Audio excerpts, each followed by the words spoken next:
How do I even start this? What defines a weapon type? I'm going to discuss a topic that I feel like is relatively straightforward and self-explanatory most of the time, but apparently I need to settle a few points being thrown around about some specific weapons.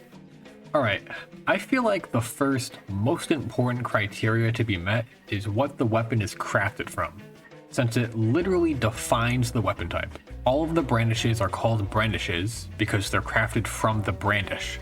The Antiguas are classified as Antiguas because they're all crafted from a 3-star gun called the Antigua. Are you following me so far? This immediately covers all craftable weapons, though there are some exceptions. Torto guns are event-specific weapons that are crafted from previously existing guns. This is very much a different weapon type.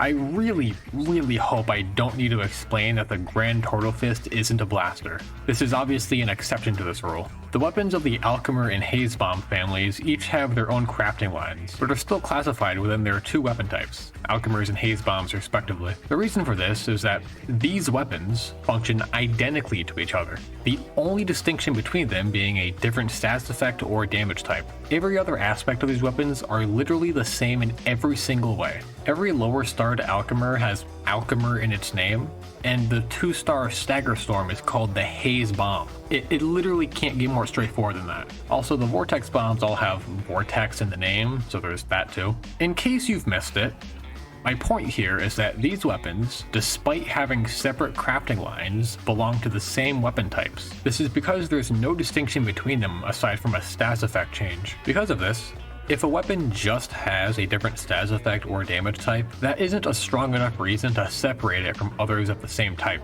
Are you understanding this so far? I guarantee you I've lost a couple people by now. The existence of the obsidian weapons also detract from the argument that a weapon's visual effects determine its weapon type. This already isn't a strong argument to be made, but this will be relevant later. Also, real quick, because I know someone will bring it up if I don't mention it, I did state in the arcade that I don't consider obtainability a factor in defining weapon types. In this context, I was talking about weapons that aren't craftable. The weapons in question were Fang of Og, Warmaster Rocket Hammer, and both of the stun calibers. In this situation, weapons are classified based on the attributes of the weapon itself, since none of them can be tied back to a crafting line. Now for the part which, to my surprise, has been debated for a few years now. Is Darkbriar Barrage a blast bomb? No, it isn't. And throughout the next few minutes, I'm going to explain why some people are completely wrong. Okay, so for the reasons we've probably all heard by now, Darkbriar features significantly reduced knockback, almost none, but it does push monsters away slightly, so I can't say that it has no knockback. But when you consider that monsters are usually walking towards you, it effectively has no knockback. A larger radius, just barely above blast bombs, which to be fair is negligible, but it'll be important in just a moment. And Darkbriar Barrage has a completely different crafting tree, separating itself from the blast bomb family. The wiki even has it classified as a spine bomb. I mentioned earlier that damage type and visual effects aren't very strong points to be made about differentiating weapon types, but, and I say this with a big asterisk, Nitronome, Big Angry Bomb, and Iron Tech Destroyer all share the exact same amount of range and the exact same explosion effect. I'm not including the Deconstructor because it only goes up to 4-star and it doesn't make sense to include an underpowered weapon in this conversation. The visual effects of all three bombs are literally the same. The only difference is the color and that Big Angry Bomb has a different icon. It's the same exact effect. So Darkbriar, having altered range and a completely unique explosion effect, is quite the discrepancy. I also want to note that Darkbriar's range isn't some coincidence. It shares the same radius as Haze Bombs, all the way down to the Spine Cone. The 2-star Spine Cone shares all of the same differences between the Blast Bomb as Darkbriar Barrage does with the Nitronome. I don't know how to make it clear that these are two different weapon types. Something else I'd like to bring up and maybe clarify, since it's caused some confusion, are the similarities I drew between Warmaster Rocket Hammer and Sudoriska. Now, these are very much two different weapon types. I'm not trying to say that Warmaster Rocket Hammer is a Troika or vice versa. These weapon types are very much not the same. But, and the reason I mentioned this in the Fang of Og video, is that there are traits shared between the two.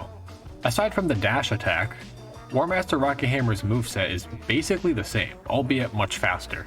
Hammer's charge attack is essentially two Troika slams, with similar yet a little janky hitboxes, and to top it all off, they both deal the exact same amount of damage. The point I was making in that video was that two weapons can share similarities with one another and still be classified as different weapon types, and I was applying that same logic to Fang of Og. The reason I'm bringing this up, other than to make my previous point clearer, is that two very different weapon types can share the same damage values, despite dealing a different damage type and being very different weapons. I wonder if there's another weapon like this. So, with all of this in mind, the only similarity between these two bombs is that there is a single instance of damage. That's it. The Stagger Storm deals a single instance of damage. Does this look like a blast bomb to you? I'd also like to note that, aside from Voltaic Tempest, every single weapon purchased from Brinks is a unique weapon type, which transitions perfectly into something else I wanted to mention. Barbara's Thornblade is a unique weapon, not a flourish. Now, for simplicity's sake, I understand people calling both weapons a flourish, since most players only use them for their light attacks. I don't have a problem with that. But if we look at the Caliber and Brandish movesets, they're indistinguishable. They're exactly the same in every way. The only thing separating the two is a different charge attack, and that's fine. If we go back to flourishes, we see the same pattern I feel like I've mentioned a dozen times now. A similar, or in this case identical, attack pattern with a completely different charge attack. Which brings us back to the Fang of Og video. Fang of Og not only has a different light attack, but also a different charge attack. So it baffles me how people still think it's a Caliber. But it is the same charge attack. Oh, it's the same attack, it just has completely different damage values, split normal and elemental damage, an additional hitbox, more range, a stronger status effect, and has the ability to light the player on fire. But other than that, it's the same charge attack, right? Do you see how quickly this conversation falls apart? If you couldn't tell by now, I'm very passionate about this game, so I apologize if I come across as overdramatic or exaggeratory. Everything discussed in this video isn't really that big of a deal, and as long as you're enjoying the game, that's what really matters. For what purpose? Why would you do this? I really like this part. Someone posted a screenshot from the wiki stating that the Dark Brow Barrage isn't a blast bomb, and then in response someone says, by that logic, neither of us was wrong nor right. Like, no, the screenshot literally states that you are not right. How does aside from like raw, unfiltered copium, how do you even come to this conclusion?